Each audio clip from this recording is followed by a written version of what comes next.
بسم الله الرحمن الرحیم. نن مونږه په دې لیکچر کې کراپ ټول وایو. پریویس لیکچر کې مونږه مختلف سلیکشن ټولز ویلو. کراپ ټول په تر باندې مونږه یو پکچر سپیسیفیک ایریا سلیکټ کولای شو، هغه کراپ کولای شو، یعنی څومره سایز کې مونږ ته پکچر پکاري هغه مونږه کټ کولای شو. د تصویر د مونږ سره دلته مونږه کراپ ټول سلیکټ کو. کراپ سایز اینڈ ریزولوشن.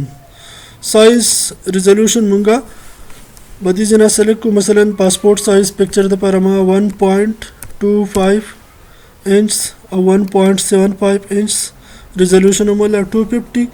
سیو ایز کراپ پریسیټس باندې کلیک کو، بیا اوکے کو. نو دا به موږ سره سیو شي. دا چونکه الریډي سیو دی کو یو ډیفرنٹ نیم باندې مونږه سیو کو، نو هغه سیو کولای شو. یا واپس دا ډیلیټ کوم، دا چې کوم پریسیټس موږ سره سیو دی دا واپس زه ډیلیټ کوم. نو ډیلیټ پریسیټس واپس به بیرته سیو کو مونږه. سایز اینڈ ریزولوشن د دې ځنه مونږه 1.25 1.75 او 250 بیا اوکے او دې ځنه اوکے. نو دا مونږ سره سیو شروع. اوس د تصویر کوم ایریا مونږه کراپ کو او مونږه سلیکټ کو.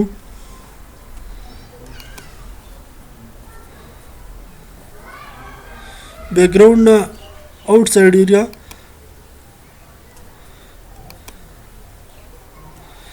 او بیا به انټر کو. دا هغه ایریا سپیسیفیک ایریا کوم چې مونږه سلیکټ کړل هغه سلیکټ شوله.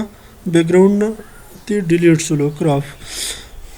دا کوم چې مونږه سره پریسیټ سیو شو دا واپس بیرته مونږه بیا بل پکچر کې یوز کولای شو. مثلا دا پکچر ما دې ځنه کلوز کو.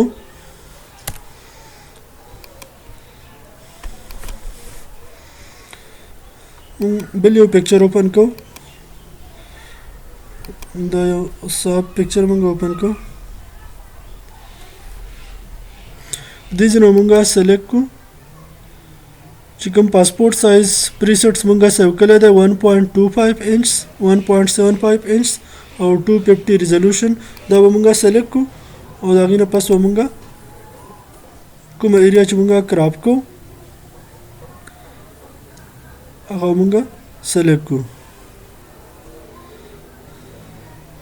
بیا به انټر کو.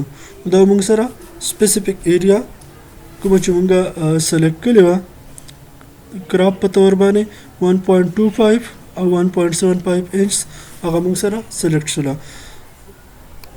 دینه وروسته بیا مونږ د دې کې نور چینجز کولای شو. مثلا د دې مونږه بیک گراوند کلر سلیکټ کو. نو جست مونږه به میجیک وین ټول په تر باندې بیک گراوند کلر سلیکټ کو.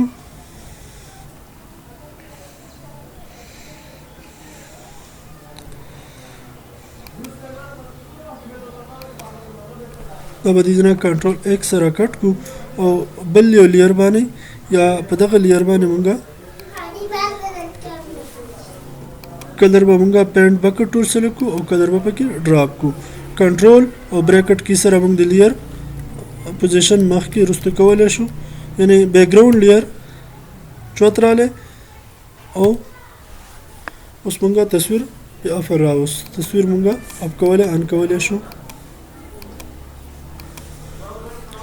په دې طریقه سره مونږه یو پاسپورت سایز ایمیج ریډي کولای شو. الله حافظ.